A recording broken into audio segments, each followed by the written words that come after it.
உக்ரைனோட prime மினிஸ்டரான Denis ஷாமியல் அவர்கள் தரப்புல statement வந்திருக்கு. எங்களுக்குன்னு ரெட் லைன் இருக்குங்க. எங்க நாட்டுக்குன்னு ஒரு சட்டம் இருக்கு.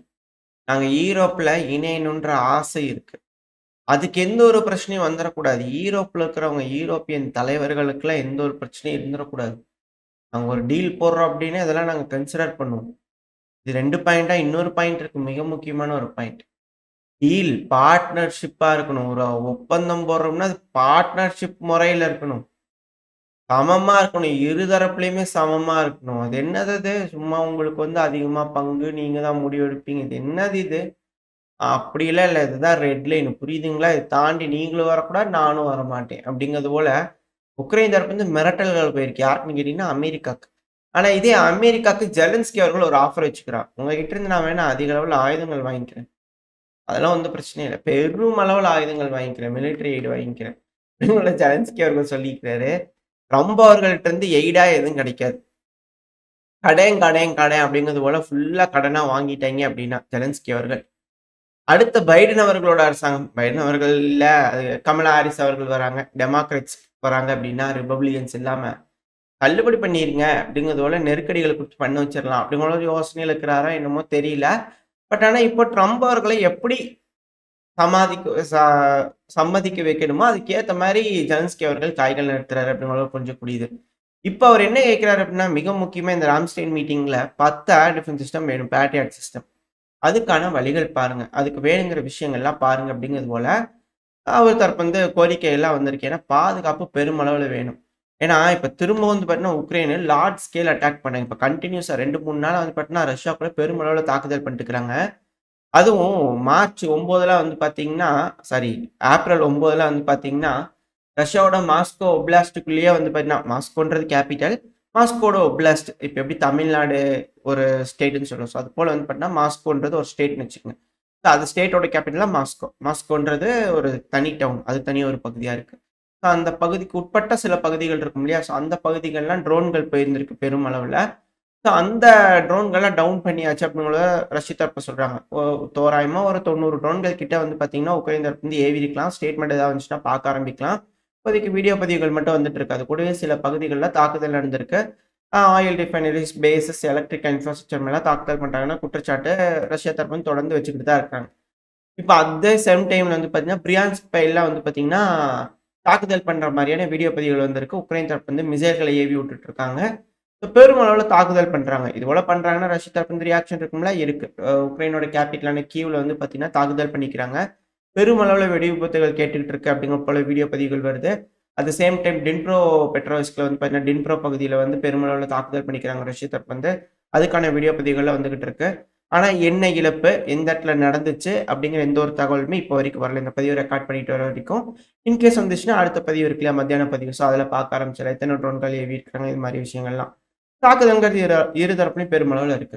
ஸோ இதுபோல தாக்குதல் பண்ணும்போது அத தடுத்து நிறுத்துறதுக்கு அதிக அளவுல ஏர் டிஃபென்ஸ் சிஸ்டம் வேணும் இல்லையா? ஸோ அதுக்கான ரெக்வெஸ்ட் ஜெலன்ஸ்கி அவர்கள் தரப்பு வந்து இருக்கு. அது மட்டும் இல்லாம பெல்கிராட் பகுதியில நாங்க ஆல்ரெடி இருக்கிறோம்னு சொல்லியிருந்தாங்க இல்லையா? என்னங்க ஒண்ணீங்க ஆனா ஏதோ போனீங்கன்னா பக்கத்துல என்ட்ரன்ஸ் பக்கத்துல டெமோடிவ்கா, பொப்பேஃபிவ்கா இந்த பகுதி இருக்கு. ஏதாவது பண்ணீங்களா? எங்கேயாவது இருக்கிறீங்களான்னு பார்த்தீங்கன்னா, ரஷ்யா அங்க என்ட்ரன்ஸ் இருக்கிறாங்க. அங்க அடிச்சுட்டு இருக்கிறோன்ற வீடியோ பதிவு தான் வந்துட்டு இருக்குது. உங்க ஆளுங்க குடுக்குறாங்க. நீங்க அங்க இருக்கிறீங்க, ரஷ்யா அங்க அடிச்சுக்குது அப்படிங்கிறது போல ஏதாவது காமிச்சா தான் நம்ம ஏதாவது புரிஞ்சுக்க முடியும். என்னங்க இது? அப்படிங்கிறது போல எனக்கு இருக்கும் இல்லையா? இப்ப வீடியோ பதிவுகள் விட்டுருக்காங்க. உக்ரைனோட மீடியாக்கள். எப்படி நாங்க உள்ள பெல்கிராடுக்குள்ள போறோம் பாருங்க. ட்ரென்ச் போட்டு எவ்வளவு ரூபாய் செலவு பண்ணி வச்சு வேஸ்ட் பண்ணிக்கிறாங்க பாருங்க. நாங்க உள்ள போறோம் அப்படிங்கிறது போல. இதுதான் நான் உங்களுக்கு முன்னாடி ஹைலைட் பண்ணணும்னு நெனச்சிருந்தேன்.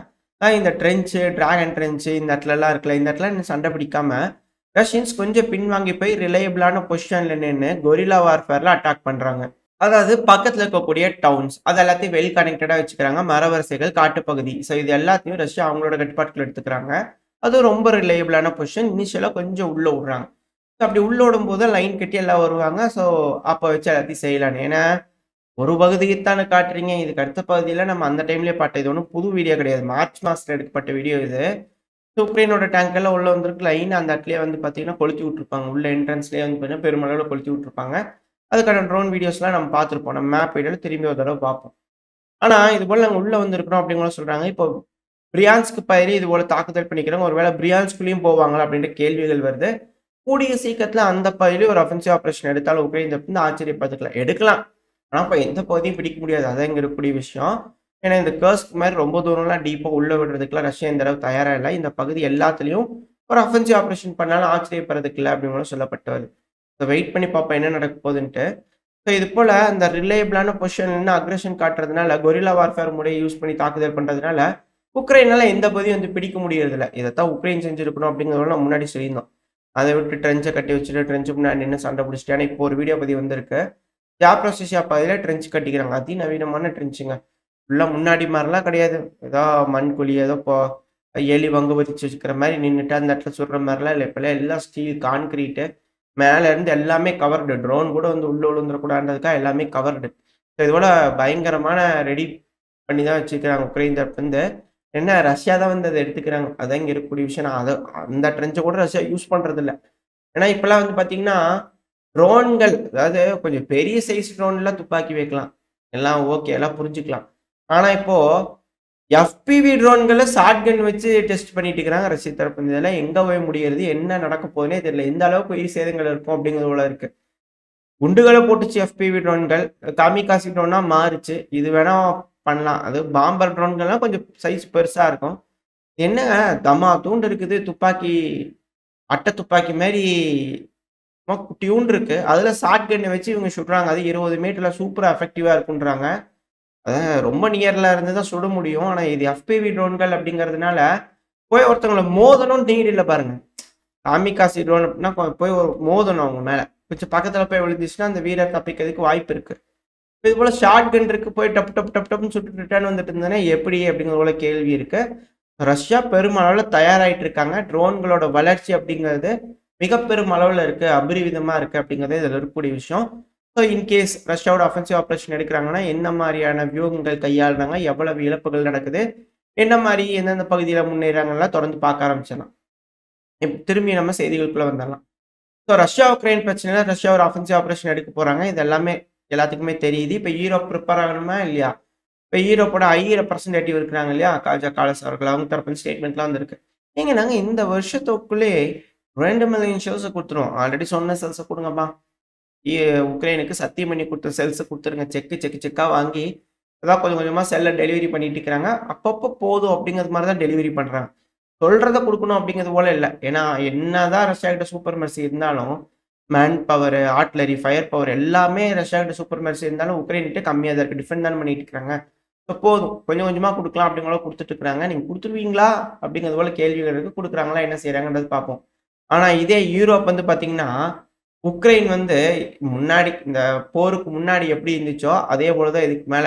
இந்த விசா ஃப்ரீ ரெஜிம்லாம் கிடையாது. வந்து வர்த்தகம் பண்றதுக்கு, போக்குவரத்து இதெல்லாம் வந்து பார்த்தீங்கன்னா, இப்போ உக்ரைனோட சிட்டிசன்ஷிப் இருந்தாலே போய்க்கலாம், வந்துக்கலாம். ஆனா இதுக்கு மேல அப்படிலாம் கிடையாது. எல்லாரும் வந்து பார்த்தீங்கன்னா, இதுக்கு முன்னாடி எப்படி கடைபிடிச்சுட்டு இருந்தாங்களோ அப்படித்தான். உக்ரைன் யூரோப்பியன் யூனியன்ல இல்ல. நீங்க சேர மாட்டீங்க அப்படிங்கிறதுக்கான ஒரு உதாரணங்கள் அது. ஏன்னா சேர்த்துக்க தானே போறீங்க. யூரோப்பியன்ல ஃபாஸ்ட் டாக்ல ரெடி பண்ண போறாங்கன்றது பைடன் அவர்கள் காலகட்டத்துன்னு சொல்லிட்டு இருக்கிறாங்க. எதுக்கு விசா ரெஜிம கேன்சல் பண்றீங்க? யூரோப்ல இல்ல நீங்க. வேற நாடா இருக்கிறீங்க அப்படிங்கிறது போல குத்தி காட்டுறாங்களா யூரோப் அப்படிங்கிற ஒரு கேள்வி வருது. இல்ல ட்ரம்ப் அவர்களோட நெகோசியேட் பண்ணும்போது இணைஞ்சு போயிடக்கூடாதுன்றதுக்காக இது ஒரு அழுத்தங்களா உக்ரைனுக்கு அப்படின்ற கேள்விகள் வருது. ஸோ வெயிட் பண்ணி பார்ப்போம். என்ன நடக்க போகுதுன்னு சொல்லிட்டு. ஆனா ட்ரம்ப் அவர்களுக்கு யூரோப்பியன் யூனியன் இது போல அழுத்தங்கள் எல்லாம் தராங்க. உக்ரைன் மட்டும் இப்படி செய்யல. சீனா வந்து பார்த்தீங்கன்னா மிக பெருமளவுல முடிவுகள் எடுத்துக்கிறாங்க. இந்த டாரிஃப் வார் அப்படிங்கிறதுனால உலகமே வந்து பார்த்தீங்கன்னா ஸ்தம்பிச்சிருக்கு அப்படிங்கிற சொன்னாலும், இப்போ உலகம் குட்ட குட்ட குனிஞ்சுட்டே இருப்பாங்க. ஒரு கட்டத்துக்கு மேல நிமிர்ந்து நின்றுவாங்க அப்படிங்கிற சொல்றாங்க இல்லையா? ஸோ அதுதான் இங்க நடந்துகிட்டு இருக்கு. இப்ப சீனா வந்து பார்த்தீங்கன்னா, ஃபோன் பண்ணி பேசணும்னு ட்ரம்ப் அவர்கள் எக்ஸ்பெக்ட் பண்ணிக்கிறார். ஃபோன் பண்ணி பேசினா நீங்க ஏதோ ஒரு இடத்துல முத்தம் கேட்டீங்கன்னா என்ன பண்றது? அவர் ரொம்ப ஷை பர்சன். அதனால வந்து நான் டாரிஃப போட்டுக்கிறேன் அப்படிங்கிற போல இருக்கிறாரோ என்னமோ தெரியல. அது இப்ப என்ன செஞ்சுட்டாங்க அப்படின்னா, சைனாவோட சென்ட்ரல் பேங்க்ல டாலர் கொஞ்சம் கம்மியா பண்ணுங்க பரிவர்த்தனைலாம் அப்படிங்கிற சொல்லிட்டு இருக்காங்க. ரெஸ்ட்ரிக்ட் பண்ண ஆரம்பிச்சிருக்காங்க. இந்த பிரச்சனை ரஷ்யா, உக்ரைன் பிரச்சனை ஆரம்பிக்கும்போது என்ன நடந்ததுன்னா, ரஷ்யா டீடாலரைஸ் கம்ப்ளீட் ஆக ஆரம்பிச்சாங்க. ஒரு கட்டத்துக்கு மேல ரஷ்யாவே வெகுண்டெழுந்து, ரிசர்வே வேண்டாம் இனிமேல் டாலர் அப்படிங்கிற ட்ரேட்ல இருந்தே தூக்கி விட்டுருந்தாங்க. ஸோ அதுக்கான ப்ராசஸ் அதே போல இங்க சிமிலரா சீனா எடுக்கிறாங்களா அப்படின்ற கேள்விகள் இருக்கு. இப்போ நம்ம வாங்கக்கூடிய இப்போ நான் உங்ககிட்ட பேசிட்டு இருக்கிறேன். இதுக்கு பயன்படுத்தக்கூடிய எல்லா பொருளுமே சீனால இருந்து தான் வந்திருக்கு. ஸோ அந்த அளவுக்கு மேனுஃபேக்சரிங் ஹப்பா இருக்கு. மனிதர்கள் தேவைப்பட விஷயத்த யூஸ் பண்ணிட்டு இருக்காங்க. இப்ப சீனாக்கு சாங்ஷனை போட்டு ஸ்டாப் பண்றது பிரச்சனை இல்ல. அது நல்ல விஷயம் தான். செய்றீங்க அப்படின்னா சீனா கடி விழுகுனா ஓகே தான். அதுல எந்த ஒரு மாற்றமும் இல்ல. ஆனா அதுக்கு நிகரா உங்ககிட்ட இருக்கா?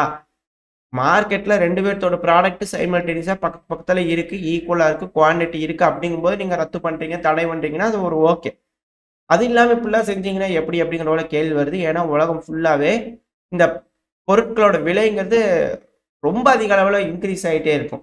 2வது யமன் ஹவுதீஸ் வேற வந்து பார்த்தீங்கன்னா, பக்கத்துல செங்கடல்ல பெருமளவுல தாக்குதல் பண்ணிட்டே இருக்கிறாங்க. எந்த ஒரு வர்த்தக கப்பலையும் விடுறதில்ல. எல்லாம் சுத்தி வந்துகிட்டு இருக்காங்க இதனால. இன்சூரன்ஸ் காஸ்ட் ஜாஸ்தி. அதனால பொருட்களோட விலைகள்ல இன்கிரீஸ் ஆயிட்டு இருக்கு. அதுவும் காப்பி வாங்குறவங்களுக்கு தாங்க தெரியும். அதாவது சாமானிய மனுஷன் எனக்கு என்னப்பா ஆகப்போகுது அப்படிங்கிற யோசிப்பீங்க. நீங்க வாங்கக்கூடிய பேஸ்ட் பிரஷ்லேருந்து எல்லாமே இன்கிரீஸ் ஆயிரும். ஒரு கட்டத்துக்கு மேல. ஏன்னா, இப்ப யமன் ஹவுதீஸ் வந்து பார்த்தீங்கன்னா, 18வது ரீப்பர் ட்ரோன டவுன் பண்ணிக்கிறாங்க. அமெரிக்க தரப்புலயும் ஆமா, ஒரு ட்ரோன் டவுன் பண்ணிட்டாங்க இப்போ அப்படிங்கிற சொல்லிக்கிறாங்க. அதாவது 18வது ரீப்பர் ட்ரோன் நவம்பர் மாசத்துலருந்து கணக்கு எடுத்தீங்கன்னா 18 வருது. இதே ஓவராலா எடுத்தீங்கன்னா, அதெல்லாம் 30 கிட்ட தாண்டி போயிட்டு இருக்குது. 2வது அமெரிக்கா வந்து பார்த்தீங்கன்னா, யமனோட கேபிட்டல் சனா இருக்கு இல்லையா? அந்த பகுதியில தாக்குதல் பண்ணிக்கிறாங்க. இப்ப வரைக்கும் நடக்கக்கூடிய தாக்குதல் ட்ரம்ப் அவர்கள் வந்து தாக்குதல் பண்ணிக்கிறாங்க இல்லையா? ஸோ இதனால 100க்கும் மேற்பட்ட நபர்கள் இறந்துட்டாங்க அப்படின்னு கூட சொல்றாங்க. At the same time Gaza, Israel பிரச்சனைக்கு போயிட்டீங்க அப்படின்னா, இஸ்ரேல் தினந்தோறும் தாக்குதல் பண்ணிட்டு தான் இருக்கிறாங்க காசால. அதுல 32 பேத்துக்கிட்ட இறந்துட்டாங்க. சில நபர்கள் காணாம போயிட்டாங்க. இடிபாடுல மாட்டிட்டு இருப்பாங்க அப்படின்னு கூட சொல்லப்பட்டு வருது. ஸோ தாக்குதல்ங்கிறது இந்த பிராந்தியத்துல மிக பெரும் அளவுல இருக்கு அப்படிங்கிற மாற்று கருத்து இல்ல. இதெல்லாம் நடக்கிறதுனால, இப்ப ட்ரம்ப் அவர்கள் வந்து பார்த்தீங்கன்னா, ஈரானுக்கு அழுத்தம் குடுத்துட்டு இருக்காங்க. இப்ப அவங்களும் வந்து பதில் அழுத்தங்கள் குடுத்தாங்கன்னா எப்படி இருக்கும் அப்படிங்கிற ஒரு கேள்விகள் வருது. ஸோ ஈரானுக்கு என்ன அழுத்தங்கிறத இப்ப மட்டும் பேச்சுவார்த்தையில ஒத்து வரலன்னு வச்சுக்கங்களேன், இஸ்ரேலோட இணைஞ்சு இந்த மிலிட்டரி ஆப்பரேஷன் இருக்கு. இஸ்ரேல் அதுல பார்ட்டிசிபேட் பண்ணுவாங்க. பெருமளவுல தாக்குதல்கள் இருக்கும். அப்படிங்கிற ட்ரம்ப் அவர்கள் வந்து மிரட்டுறாரு. எல்லாத்தையும் மிரட்டிட்டு தான் இருக்கிறாங்க. பட் யாருமே அதுக்கு செவி சாய்க்க மாட்றாங்க அப்படிங்கிறதே இங்க இருக்கக்கூடிய விஷயம். ஸோ இன்னைக்கு நடக்கக்கூடிய பேச்சுவார்த்தை எந்த அளவுக்கு இருக்க போகுது? சனிக்கிழமை சொல்லிக்கிறாங்க. ஸோ வெயிட் பண்ணி பார்ப்போம் எந்த அளவுக்கு ஈரானோட பேச்சுவார்த்தை இருக்க போது, எந்த மாதிரியான முடிவுகள் எட்டப்படுது, ஒத்துக்கிறாங்களா? இல்ல இல்லையா? இதனால அங்க போர் வந்தது அப்படின்னா, வர்த்தகம் ஃபுல்லா நின்னு போச்சுன்னு அர்த்தம். ஆல்ரெடி இஸ்ரேலோட வர்த்தக கப்பல் ஸ்டாப் பண்ணேன்னு சொல்றதுக்கு இந்த அளவுக்கு. முழுசும் போர் வருதுன்னா, ஈரான் எல்லாத்தையும் தாக்கறதா சொல்லிக்கிறாங்க. அப்ப இந்த பகுதியில இருக்கிற எல்லா வர்த்தகமும் ஸ்டாப் ஆயிடுச்சுன்னா, எல்லா பொருட்களோட விலையும் இன்கிரீஸ் ஆக ஆரம்பிச்சுரும். ஷேர் மார்க்கெட்ல இன்வெஸ்ட் பண்ணிக்கிறவங்களோட பணம்லாம் மிக பெருமளவுல பாதிப்படைய ஆரம்பிச்சுரும். அ கம்பெனிஸ் எல்லாமே வந்து பார்த்தீங்கன்னா, திவாலாக ஆரம்பிச்சுரும். மக்கள் மிக பெருமளவுல பாதிப்படைவாங்க அப்படிங்கிற மாற்று கருத்துல, கூடிய சீக்கிரத்தில இவங்கலாம் உட்கார்ந்து பேசி ஒரு நல்ல முடிவுகள் எடுப்பாங்க அப்படிங்கிற நம்பிக்கையில இந்த பதிவ நம்ம முடிச்சுக்கலாம். இந்த பதிவு எப்படி இருந்துச்சு? உங்களுக்கு பிடிச்சிருக்கா? பிடிச்சுனா லைக் பண்ணிட்டு உங்க ஃப்ரெண்ட்ஸ் அண்ட் ஃபேமிலியோட ஷேர் பண்ணிக்கோங்க. அது கூடவே மறக்காம இந்த பதிவு பத்தி உங்களோட கருத்துக்கள கமெண்ட் செக்ஷன்ல சொல்லுங்க. இந்த பதிவு நல்லா இருக்கும்ன்ற நம்பிக்கையில அடுத்த பதிவுல சந்திக்கிறேன். Stay safe. பை.